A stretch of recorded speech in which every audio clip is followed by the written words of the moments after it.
ஐயா ஐயா உனக்கு இந்தா யார யாரன்னு சொல்லுங்க. யார இருங்க ஐயா அண்ணா அவனை விடுங்க. தலைவா யார மரியாதையா பேசுன? இங்க பாருங்க யாருன்னு மரியாதை பேசுன? யார் அப்படித்தானே பேசுவேன், அப்படிதான் பேசுவேன். என்ன மயிலா புடுங்க கொள்ள அடிக்கிற கோசை வலிக்குது வலிக்குது. இங்க வரு, நீ என் கூட்டத்துக்கு வந்து அடிக்காத அடிக்காத உங்க தொடாத. என் கூட்டத்துக்குள்ள வந்துட்ட, கூட்டத்துக்குள்ள வந்துட்டா பிரபாகரன் பிள்ளைகள் நாகரிகமா உன்னை அனுப்புறான். உங்க அம்மா உன்னை பெத்த நேரம் நல்ல நேரம் மனசு ஓடி போயிரு. உன்னை உங்க அம்மா பெத்த நேரம் நல்ல நேரம் மனசு ஓடி போயிரு. வாயில வாக்கியரிசை போட்டு அரசியலுக்கு வந்திருக்கேன். வாயில வாக்கியரிசை போட்டு அரசியல் வந்திருக்கேன். 10 வருஷம் நத்த விசுவனாரை எதிர்த்து அரசியல் பண்ண வேண்டாம். 10 வருஷம் அமைச்சரா இருந்த நத்த விசுவனாரை எதிர்த்து அரசியல் பண்ணுவேன். உங்க இசைக்கு சுப்பையாருக்கு ஒரு ஆளே கிடையாது. விசுவநாதனுக்கு என் பேர் தான்டா போடா. நீங்க எல்லாம் ஒரு ஆளு மாதிரி தோணா துருத்தி நேரடியா வர சொல்றா, நேரடியா வர சொல்ற. இதே மாதிரி அவர் வந்து பேச சொல்றா. நான் பேசுறேன். உன் தொகுதிக்குள்ள நான் வந்து 2 மாசம் தான் ஆகுது. உன் தொகுதிக்குள்ள வந்து மொத்தமா 2 மாசம் கூட முழுமையிடல, 40 நாள் தான் ஆகுது. 40 நாள்லயே உனக்கு மண்டல பூஜை வச்சுட்டு 48வது நாளே மண்டல பூஜை வைப்பாங்க. உனக்கு 40 நாளே மண்டல பூஜை வச்சுட்டு ராஜா என்ன நான் இன்னும் 2 மாசம் இங்க இருக்குன்னா உன் கையில உன் தாலி எடுத்து கையில கொடுத்து போடுவேன். அதெல்லாம் வேற வச்சுக்கணும். ஓத்தால குடிச்ச பாலை இப்ப கக்க வச்சு போடுவேன். நீ யாரா படிச்சு விட்டா நாகரிகமா நினைக்கிற? என்னைய மாதிரி கீழ்த்தரமா இறங்கி பேச யாருமே இல்ல. சாட்டையில என் பங்காளி எல்லாம் சும்மா நான் பேசி மான மரியாதை கெடுத்து போடுவேன். ஆனா என்னன்னா நல்லா படிச்சு விட்டேன், நிறைய படிச்சவன், பேராசிரியர் முனைவர் வழக்கறிஞர் போட்டு விட்டாங்க. அமைதியா போரு. இல்லைன்னா நான் ரொம்ப சல்லிப்ப இறங்கி அடிச்சுனா கோப்பம் கோப்பேன் எவனும் தாங்க மாட்டான். பார்த்து மரியாதை இருந்துச்சு. இவர் வந்து சவுடால் பேசுறாரு. இந்த தொகுதி இந்த மாவட்டம் நாசப்பட்டன திமுக காரன் அதிமுக காரன்டா. உனக்கு என்ன வெக்க வருது? உனக்கு இருக்க ரோசத்துல கொஞ்சமாச்சும் அவனுக்கு இருந்தா தும்பப்பூல தூக்கு போற மாதிரி எங்க அக்கா பேசுறான். தும்பப்பூல தூக்கு போட்டு சாகிற அளவுக்கு எங்க அக்கா பேசு. அந்த வளர்ந்தவனுக்கு தும்பப்பூ கூட பெருசா இருக்கு. போய் சாக சொல்லு. இவர் பேசுறாரு. இங்க பாருங்க, உங்க என் கையில வச்சிருக்க என்ன தெரியுமா? அவர் பேசினார்ல அந்த உத்தம புத்திரனுடைய வண்டவாளம் தண்டவாளம் இந்த டோக்கன். இப்படி டோக்கன் இங்க ஏர்போர்ட்ல அடைச்சு கொடுக்குற போர்டிங் பாஸ் மாதிரி அழகா அச்சடிச்சு டோக்கன் கொடுக்குறா. தேர்தல் ஆணையம் காவல்துறை எல்லாமே அவர் சொம்பிட்டு இத்தனை டோக்கன் செட் ப்ராப்பர்ட்டி மாதிரி நான் வாங்கி வச்சிருக்கேன். இதோட ஒருத்த 60,000 ரூபாய். 2,000 ரூபாயில இருந்து 20,000 ரூபாய் ஒரு டோக்கன், 3 டோக்கன் 60,000 ரூபாய். கண்ணு முன்னாடியே காட்டுறேன். நல்ல ஆத்தாளுக்கு அப்பனுக்கு பார்த்தா போய் காட்டுறா ஈன போல. என்னைய வந்து இவன் பேசுறான். இதை பேசாத அதை பேச நான் வாடி பேசி முடிச்சுட்டு சரவணனை பேச சொல்லி போயிருப்பேன். இவன் வாடி இழுத்துட்டு போயிட்டு இருக்கான். இப்ப நான் சொல்ல வர்றது, இது போன்ற தலைவர்கள் இங்க தேர்ந்தெடுத்தீங்கன்னா இதே மாதிரி தான் உங்களுடைய நிலைமை இருக்கும். உங்களுக்கு நல்ல கல்வி வேணுமா, நல்ல குடிநீர் வேணுமா, தரமான சாலை வேணுமா? நான் ஆங்கில வழி கல்வியில படிச்சேன் கிடையாது, நான் தமிழ் வழி கல்வியில படிச்சேன். 12வது போறேன் அரசு மேல்நிலை பள்ளியில நத்தத்துல 12வது வரை துறைக்கமலம் அரசு மேல்நிலை பள்ளின்னு ஒரு அரசு பள்ளியில படிச்சவன். அரசு பள்ளியில படிச்சவன். எனக்கு என்னுடைய தாய்மொழியில் படிச்சதுனால அடுத்து மேற்கல்விக்கு போகல ஆங்கிலத்தில் படிக்க ரொம்ப சிரமமா இருந்துச்சு. அதுலதான் நான் வந்து மின்னணுவியல் மற்றும் கருவியாக்கவியல் துறை எலக்ட்ரானிக்ஸ் அண்ட் PhD வரையும் படிச்சேன். அந்த கஷ்டம் என்னன்னு தெரியும். தமிழ் மொழியிலே படிச்சுட்டு ஆங்கிலத்தில் போய் இருக்கல. ஆனா ஆங்கிலத்தில் படிச்சாக்க ஏதோ அறிவு நினைக்கிறேன். அப்படியெல்லாம் கிடையாது. English also one of the language, not a knowledge. ஆங்கிலமும் மொழிதான், அறிவு கிடையாது. நான் PhD வரை ஆங்கில வழி கல்வியில தான், கல்லூரிகள் பூரா படிச்சேன். பள்ளி படிப்பு தமிழ் வழி கல்வி தான் படிச்சேன். ஆகவே நான் சொல்ல வர்றது, ஆய்வியல் என்பது தமிழ் மொழியில நான் பண்ணியிருந்தா இன்னும் சிறப்பாக என்னுடைய ஆய்வை நிறைவு செய்திருக்க முடியும். ஆனால் ஆங்கில மொழி கொள்கையில் இருந்தனால என்னால் அதை நான் நல்லபடியா பண்ணியிருந்தால் எனக்கு அதுல இன்னும் கொஞ்சம் தீராத காதல் இருக்கு.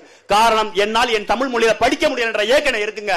நீங்க நான் வெளிநாடுகளில் போய் வேலை செஞ்சவன். வெளிநாட்டில் இருக்கக்கூடிய தார் ரோடு, அங்க இருக்கக்கூடிய பள்ளிக்கூடம், அங்க இருக்கக்கூடிய பால்வாடி, அங்க இருக்கக்கூடிய அரசு மருத்துவமனை, அதெல்லாம் பார்க்கும்போது இதே மாதிரி நல்ல மருத்துவமனை, இதே மாதிரி தார் சாலை, இதே மாதிரி குடிநீர், இதே மாதிரி தெருவினுடைய கட்டமைப்பு, சாலையுடைய கட்டமைப்பு, கிராமத்தினுடைய கட்டமைப்பு என் ஊர்ல இருக்காதான ஒரு ஏக்கம். அந்த ஏக்கத்தின் வெளிப்பாடு தான் நாம் தமிழ் கட்சியில் நாங்க 5 வருஷமா போட்டியிடுறது.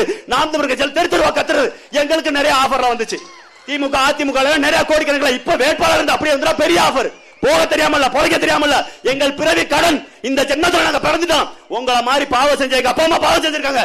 எங்க அப்பா உதயசூரியன் கட்சியில போட்டியிட்ட நபர், எங்க அப்பா உதயசூரியனுக்காக உழைத்த நபர், சாகுமர திமுக வேட்டி கட்டுறாரு. அப்படின்னா பாத்துக்கங்க அப்ப எவ்வளவு பெரிய பாவக்காரன். எங்க அப்பா செஞ்ச மிகப்பெரிய பாவம் கொலை செய்யல, கொள்ளையடிக்கல, கஞ்சா வைக்கல, சாராய வைக்கல. மாறாக இதெல்லாம் செஞ்சவனுக்கு உதயசூரன் ஓட்டு போட்டாரு. உதயசூரன் ஓட்டு போட சொல்லி பிரச்சாரம் பண்ணாரு. உதயசூரன் ஓட்டு போட தேர்தல் பிரச்சாரத்தில் நின்றாரு. ஆகவே அது பாவம். எங்க அப்பன் சேர்த்து சொத்துல எனக்கு பங்கு இருக்குன்னா எங்க அப்பன் செஞ்ச பாவத்துல எனக்கு பங்கு இருக்கு. அந்த பாவத்தை தீர்ப்பதற்காக நாம் தமிழ் கட்சி கத்துறேன். இதுல நீங்க முடிவு பண்ணிக்கங்க. எத்தனை பேருடைய தாயும் தந்தையும் திமுக அதிமுக பிஜேபி காங்கிரஸ்ல இருந்தாங்கன்னு இதுல இருக்கவங்க முடிவு பண்ணிக்க. அவர்கள் எல்லாருமே பாவம் செஞ்சவன். எல்லா பேரும் பாவம் செஞ்சவன். ஒவ்வொரு ஆண்டும் நியூ இயர் அப்ப ஏதாவது ஒரு தேவாலயத்துக்கு போலான்னு போவேன். நான் ஆர்சி பள்ளியில படிச்சவன். அப்படி ஒரு தடவை கோயம்புத்தூர்ல ஒரு தேவாலயத்துக்கு போகையில திடீர்னு உள்ள போகையிலே பாதியிலே வாங்கினாங்க. எனக்கு நான் சும்மாவே நக்கல் ஏட்டி ஏதாவது கேள்வி வைப்பேன், கொஞ்சமா சாட்டை அளவுக்கு இல்லாட்டியும். அப்போ நான் கேட்டேன், ஃபாதர் நாங்களே பார்த்தேன் ஜாமி கும்பலான்னு வர்றோம், எங்களை எடுத்த உடனே பாதியிலே வாங்கன்னு சொல்றீங்க, நாங்கள் என்ன ஃபாதர் பாவம் பண்ணோம் அப்படின்னு. இந்த பூமியில பிறந்ததே பாவம் தம்பினார். அவர் அந்த பூமியில பிறந்ததே பாவம் சொன்னார். நான் அப்போ கலாய்ச்சிட்டு வந்துட்டேன். உண்மையிலே இப்பதான் தெரியுது, இந்த பூமியில் பிறந்ததே பாவம் என்றால் இந்த பூமியில் பிறந்து பாவம் செய்தவர்களை தலைவர்களாக தேர்ந்தெடுத்தது எவ்வளவு பெரிய பாவம். திமுகவுக்கு அதிமுகவுக்கு ஓட்டு போட்டு தலைவர்களாக தேர்ந்தெடுத்து விட்டு அவர்கள் ஆட்சியில் உட்கார வச்சுட்டு இது சரியில்லை அது சரியில்லை நம்ம பேசி என்ன செய்ய போறோம்? எல்லாத்துக்குமான ஒரே தீர்வு நாம் தமிழர் கட்சி மட்டும்தான். இதற்கு முன்னாடி நீங்க எந்த கட்சிக்கு வேணாலும் வாக்களிச்சிருப்பீங்க, ஓட்டு போட போகல நீங்க நினைச்சிருப்பீங்க, வெறுமனே இது ஒரு ஓட்டு நினைச்சிருப்பீங்க. ஆனா நல்லா சிந்திச்சுக்குங்க, இனிமேல் நீங்க ஓட்டு போட போகல ஒன்ன மட்டும் சிந்திச்சுங்க. சீமானுடைய பேச்சை கேட்டுட்டு போங்க, சீமானுடைய தம்பிகள் பேசக்கூடிய பேச்சை கேட்டு போங்க. நீங்க ஓட்டு போட போகல உங்க மண்டையில ஒண்ணு ஓடிக்கிட்டே இருக்கணும், நான் வாக்கு செலுத்த போவது வெறுமன வாக்கு அல்ல, என் எதிர்கால தலைமுறையினுடைய வாழ்க்கை, என் மகனுக்கும் என் மகளுக்கும் என் பேரனுக்கும் என் பேத்திக்கும் என் தம்பிக்கும் என் தங்கச்சிக்கும் நான் நல்ல வாழ்க்கையை கொடுக்க போறேன், நல்ல வாழ்க்கையை கொடுக்கக்கூடிய தலைவரை தேர்ந்தெடுக்க போறேன்னு சொல்லிட்டு ஒரு தடவை நாம் தமிழர் கட்சியினுடைய விவசாய சின்னத்துக்கு ஓட்டு போடுங்க. மறந்துடாதீங்க, எங்களுடைய சின்ன விவசாய சின்னம். அதே மாதிரி இந்த காவல்துறை அதிகாரிகளுக்கு ஒண்ணு மட்டும் சொல்லிக்கிறேன், எங்க கட்சியினுடைய தேர்தல் அறிக்கையை தயவு செஞ்சு இந்த காவல்துறை அதிகாரிகளை எடுத்து படிச்சு பாருங்க. உண்மையிலேயே, ஏன்னா இந்த நாட்டில் நடக்கூடிய எல்லா தவறுகளுக்கும் ஆளுங்கட்சி எதிர்கட்சி எல்லாமே காரணமாக இருந்தால் ஒரே ஒரு அடியாளை வச்சு இங்க போராடக்கூடிய மக்களை புறாத்தி வாழ்க்கையை செதைச்சு சின்ன பின்னமாக்கிட்டீங்க. ஐயா, இத்தனை டிகிரி படிச்ச நான் உண்மையிலே கண்ணீரோட சொல்றேன், வைத்தறிச்சலோட சொல்றேன், என் வாழ்க்கை போனது காரணம் உங்க காவல்துறை போட்ட பொய் வழக்குயா. நான் நல்லா படிச்சு ஒரு தேர்வு எழுதி போயிருந்தா உண்மையிலேயே ஒரு நல்ல அரசு வேலைக்கு போயிருப்பீங்கயா, அரசு வேலையை வாங்கி பேராசிரியர் இருந்திருப்பீங்க. என்னை வேலைக்கு போகாம தடுத்தது உங்களுடைய பொய் வழக்குயா. நான் முல்லை பெரியார் அன்னைக்கா போராடும் போது கோசம் போட்டின்றவனுக்கா தூக்கி கொண்டே என்னை ரிமாண்ட் பண்ணிட்டாங்க. எனக்கு சொன்னாங்க, நான் கோசம் போட்டு எனக்கு அப்ப முழுமையா தெரியாது, கேஸ போட்டீங்க. ஆனா என் மேல உண்மையிலேயே நான் பேசினதுக்காக குரல் நான் போட்ட கோசத்துக்காக கேஸ் போட்டுருந்தா பரவாயில்லைங்கய்யா, தவறா பொய் வழக்கு போட்டீங்க.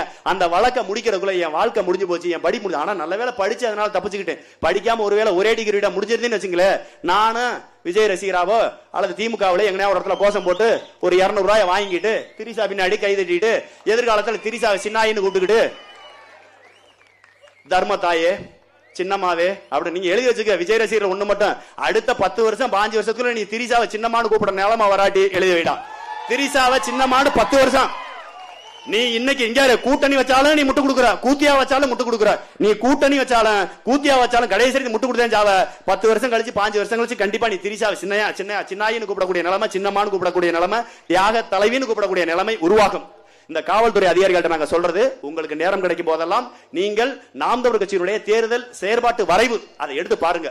நாம் தமிழர் கட்சி காவல்துறைக்கு எந்த அளவிற்கு உயிராக நேசித்து உங்களை கொடுத்துருக்கணும் போய் பாருங்க. மற்ற துறைகளை நீங்க படிப்பதோட காவல்துறையை நீங்க எடுத்து படிச்சு பாருங்க. ஆண்களுக்கு 8 மணி நேரம் தான் டியூட்டி டைமே 8 மணி நேரம் தான். ஆனா இன்னைக்கு 24x7 24x7 நீங்க வேலை பாக்குறீங்க, மன உளைச்சல் இருக்கீங்க. அதை நாங்க புரிஞ்சுக்கிறோம்.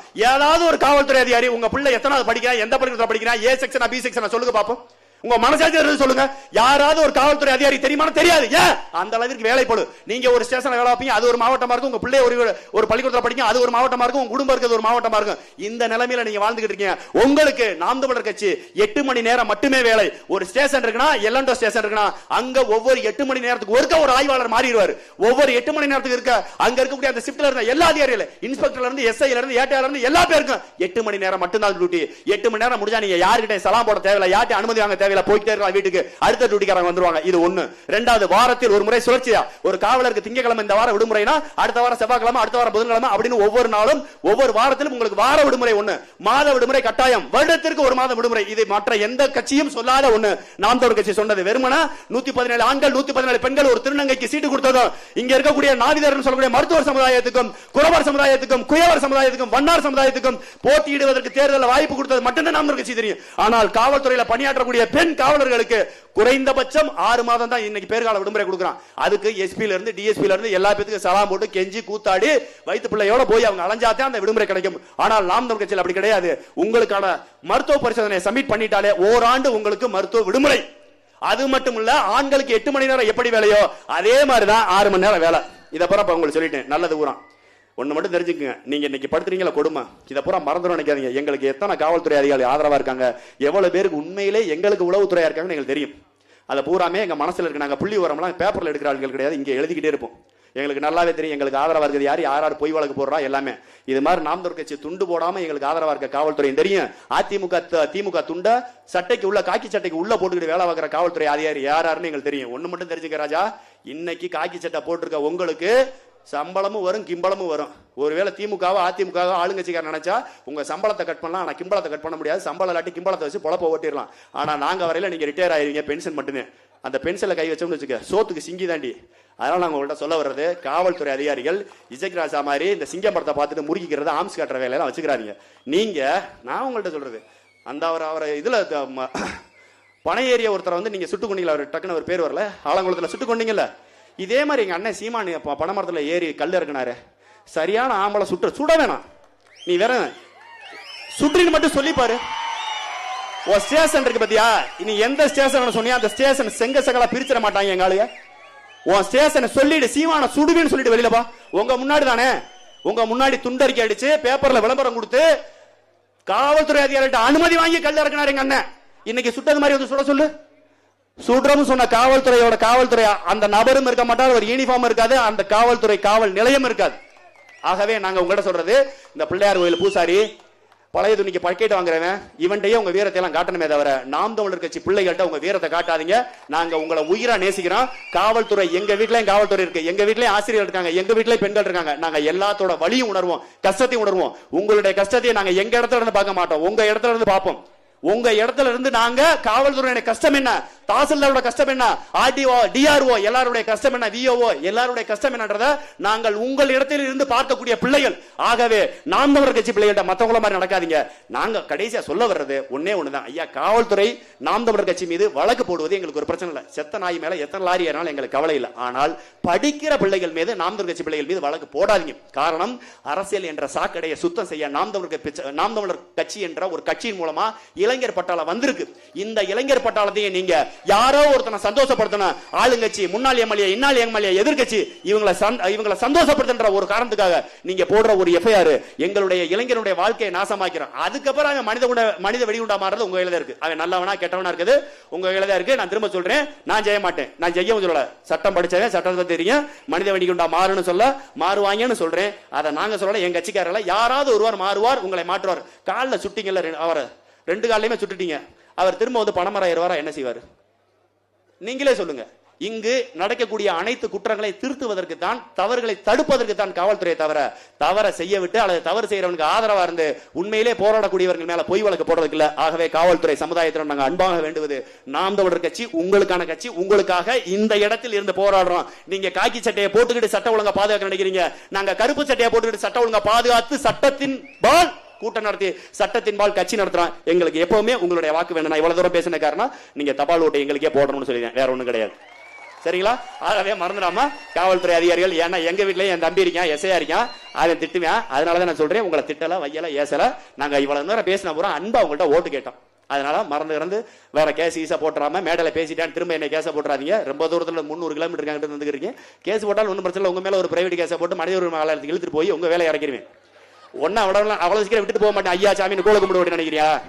சமாதானமா போகணும்னு நினைக்கிறேன். ஒரு வேலை கேஸ போட்டீங்கன்னா நீங்க எத்தனை கேஸ் போறீங்களோ அத்தனை கேஸுக்கு மேல கேஸ் போடுங்க. வேணா எங்க ஊர் டிஎஸ்பில கோகுல கண்ணன் ஒருத்தர் இருக்காரு. எங்க ஊர் டிஎஸ்பி, நான் இந்த பேரோட சொல்றேன், இந்த துணிச்சல் எவனுக்குமே வராது. எங்க ஊர்ல டிஎஸ்பி கோகுல கண்ணன் திண்டுக்கல்ல ஒருத்தர் இருக்காரு. அவர் என்னை பல சித்திரவதைப்படுத்தினாரு. நான் எதை விட்டுட்டு போயிருன்னு நினைச்சாரு. நான் டே 1ல இருந்து என்னை எப்ப அவர் கைது பண்ணி ரிமாண்ட் பண்ண கொண்டு போனாரோ அப்ப ஜட்ஜி கிட்ட வச்சு, அப்ப மேஜிஸ்ட்ரேட் கிட்ட வச்சு, அப்போ வச்ச கம்ப்ளைண்ட் அடுத்து மனித உரிமையில் பாலம் வரையும் போற வரையும் எல்லா ஸ்டேட்மெண்ட்டையும் கேஸ் எப்படி, நான் வழக்கறிஞருக்கு படிச்சது சும்மா பொழுதுபோக்கு. எங்க அண்ணன் நெல்லை சிவான மாதிரி வழக்கறிஞராவே தொழில் செய்யறதுக்கு படிச்சுன்னு நினைச்சீங்களா? அதெல்லாம் கிடையவே கிடையாது. எனக்கு வேற வழி இல்ல. நான் பிஹெச்டி முடிச்சுட்டு ப்ரொஃபஸரா வேலை பார்த்தேன். அண்ணன் சொன்னாரு தேர்தல் ஐயா நத்த வச்சு குத்தி விட்டாரு. 1-2 கேஸ்னா சமாளிக்கலாம், 1-2 கேஸ்னாக்க ஃபீஸ் கொடுக்கலாம். அப்போ எங்க சீனியர் அண்ணா சார்னு ஒருத்தர், அவர் தான் என்ன எல்லாமே நடத்துவாரு. நான் சொல்லுவேன், சார் இப்படி கிராஸ் எக்ஸாமின் பண்ணிருந்தா நல்லா இருக்கும், இப்படி குறுக்கு சார் இப்படி பண்ணிருந்தா நல்லா இருக்குன்னு அவர்கிட்ட சொல்லுவேன். அவர் பார்த்துட்டு வெறுத்து போய், என்னடா எனக்கே ஆலோசனை சொல்றேன், நீங்களே வக்கீலுக்கு படிச்சிருங்க சார், உங்க கேஸ்க்கு அதே சரினார். ஓ இதுவும் நல்லா இருக்கேன். அதுக்கப்புறம் வழக்கறிஞர் போய் படிச்சு இன்னைக்கு வழக்கறிஞரா இருக்கேன். எல்எல்பி முடிச்சுட்டு எல்எல்எம் கிரிமினலா படிச்சிருக்கேன். காரணம், வழக்கறிஞரா வேலை பார்த்து சம்பாதிக்கல ராஜா. என் வழக்க காப்பாத்துறதுக்கு என் மேல வழக்கு போட்ட காவல்துறை கடைசி ஏண்டா இவனை தொட்டோம். திருநள்ளாறு சனீஸ்வரன் நாம் தமிழர் கட்சியில இருக்கக்கூடியவங்களும் ஒண்ணு. திருநள்ளாறு சனீஸ்வரன் ஒரே இடத்துல உட்கார்ந்துருப்பாரு, நீ போய் தொட்டாதே பிரச்சனை. ஆனா நாம் தமிழர் கட்சியில இருக்கக்கூடிய நபர்கள் நடமாடும் சனீஸ்வரன் கிட்டக்க வந்தாலே உங்களுக்கு தான் பிரச்சனை. ஆகவே நாங்கள் சொல்ல வருவது, நாம் தமிழர் கட்சிக்கு தபால் ஓட்டு போடுங்க காவல்துறை அதிகாரிகள் என்று கூறிக்கொண்டு, இங்க இருக்கவங்க எல்லாம் சரிங்க. ஆகவே நீங்க அடுத்து வாக்கு செலுத்த போகையில நீங்க ஒண்ணு மட்டும் நினைச்சுக்கிறேன்னா, எங்களுடைய அக்கா கிரிஜி அக்காவை நீங்க தேர்ந்தெடுக்கும் பட்சத்தில் இந்த மண்ணுக்கும் மக்களுக்குமாக உழைப்பார். நீங்க ஒண்ணு மட்டும் தெரிஞ்சுக்க, மற்ற தலைவர்கள் எல்லாம் வாக்குக்கானவர்கள், நாங்கள் உங்கள் வாழ்க்கைக்கானவர்கள். ஆகவே நாம் தமிழர் கட்சிக்கு இந்த ராதாபுரம் சட்டமன்ற தொகுதியில வாக்கு செலுத்தும் போது அக்கா கிரிஜாவுக்கு நாம் தமிழர் கட்சியினுடைய விவசாய சின்னத்துல வாக்களிங்க. அதோட சேர்த்து நீங்க ஒண்ணு மட்டும் தெரிஞ்சுங்க, நாம் தமிழர் கட்சி மட்டும்தான் இங்க இருக்கிறத எல்லாத்திலையுமே மாற்று. நாம் தமிழர் கட்சி ஒருபோதும் வாக்குக்கு காசு கொடுப்பது கிடையாது. வாக்குக்கு காசு கொடுத்தால் அது லஞ்சம், லஞ்சம் கொடுத்தால் மீண்டும் வெற்றி பெற்ற வந்த பிறகு லஞ்சத்தை பல மடங்கு வாங்கணும். ஆகவே லஞ்சம் கொடுக்கவும் மாட்டோம், வெற்றி பெற்று வந்த பிறகு லஞ்சம் வாங்கவும் மாட்டோம். ஒரு முறை நாம் தமிழர் கட்சிக்கு வாக்கு செலுத்துங்க. நாங்க ஒரே ஒரு உத்தரவாதத்தை மட்டும் உங்கள்கிட்ட தர்றோம், ஒரே ஒரு உத்தரவாதத்தை உங்கள்கிட்ட தர்றோம். ஒரு முறை நாம் தமிழர் கட்சிக்கு நீங்க ஓட்டு போட்டீங்கன்னா அடுத்த முறை நாம் தமிழர் கட்சி 5 ஆண்டுகள் முடியும் போது நாம் தமிழர் கட்சியுடைய வேட்பாளர்கள் உங்கள் வீட்டுக்கோ உங்கள் ஊருக்கோ உங்க தெருவுக்கோ ஓட்டு போடுங்கன்னு கேட்டு வரவே மாட்டோம். ஏன்னா அந்த அளவிற்கு நாங்கள் இந்த மண்ணில் மிகப்பெரிய மாற்றத்தை ஏற்படுத்திடுவோம். நீங்களே பார்த்துட்டு 5 வருஷத்துல இவ்வளவு பெரிய மாற்றத்தை ஏற்படுத்த இவங்களுக்கு தாண்டா ஓட்டுன்னு முதல் வருஷத்திலே முடிவு செய்கிற அளவிற்கு எங்களுடைய மக்கள் நலத்திட்டங்கள் இருக்கும் என்று கூறிக்கொண்டு அடுத்ததாக மாநில கொள்கை பரப்பு செயலாளர் அன்பு சகோதரர் சரவணன் அவர்களை சிறப்புரையாற்ற அழைக்கிறேன்.